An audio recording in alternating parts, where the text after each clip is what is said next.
our reporter Brian Otieno has something to share with us, an update on this particular issue. Brian, over to you.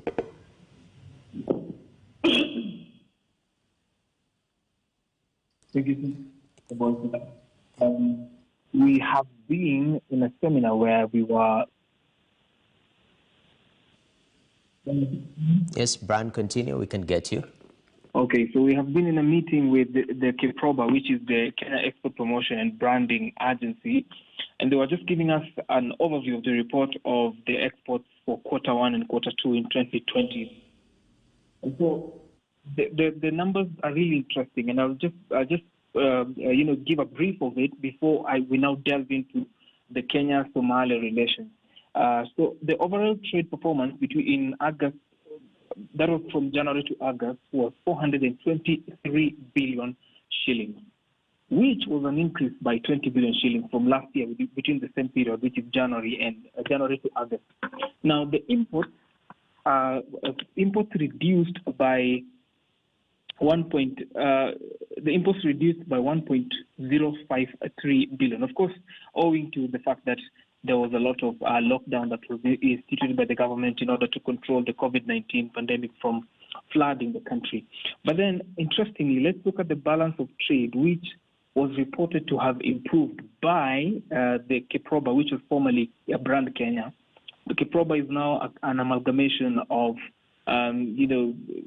Brand Kenya and the Export Processing Council.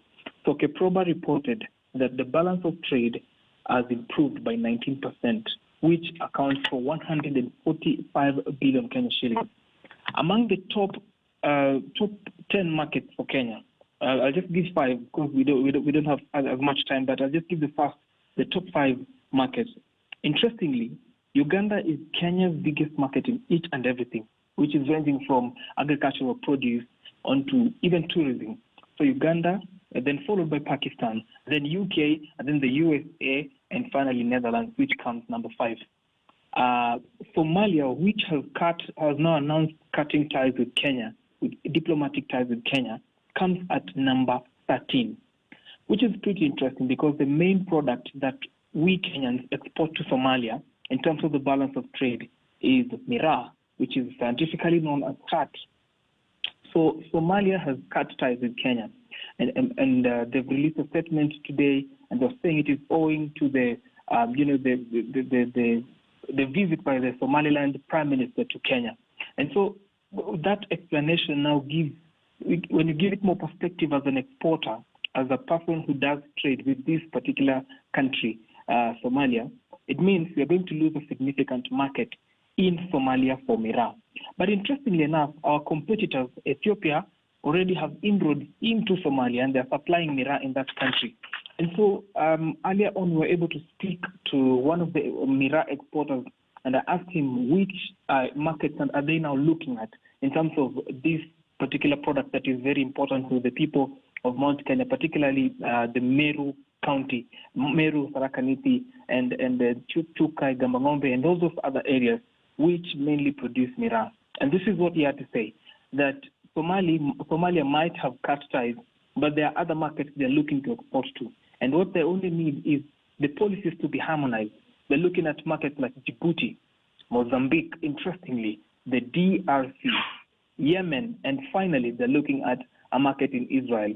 That said, we still have a significant immigrant in Netherlands. In as much as Netherlands banned the import of miraa in 2012, there is a significant immigrant market of Somalis in Netherlands for that now. So that is the brief of what this diplomatic tiff between Kenya and Somalia might cost us as a country from the business side and the balance of trade.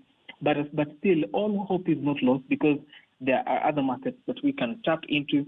And what we need, according to the miraa exporters and according to the traders in this cash crop, is simply harmonization of the policies and the bilateral agreements and multilateral. Brian, thank you for that update. I think it's very important. Kano Shara Shaguna, if you've gotten the issue about trade, which is quite sensitive, you say this issue is being handled by the Ministry of Foreign Affairs. In terms of how we understand the volatility of international market and trade. This short teeth that we are having as we speak right now, is there any impact that we've seen on trade?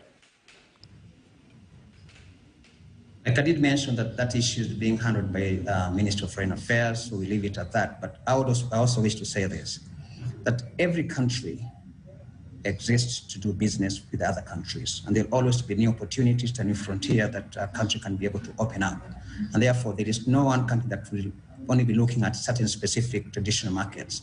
Every country looks at beyond the traditional markets in order to be able to identify new opportunities and new frontiers for business.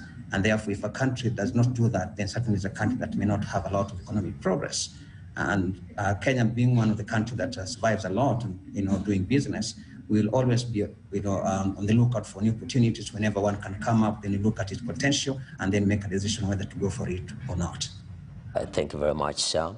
That is retired Colonel Sarah Saguna, government spokesperson, giving us an update on how we are handling locust invasion in the country, the second wave, and also the Kenya-Somalia Tiff that we've experienced since yesterday. That said, right now, Business Today takes a short break. We'll return with more.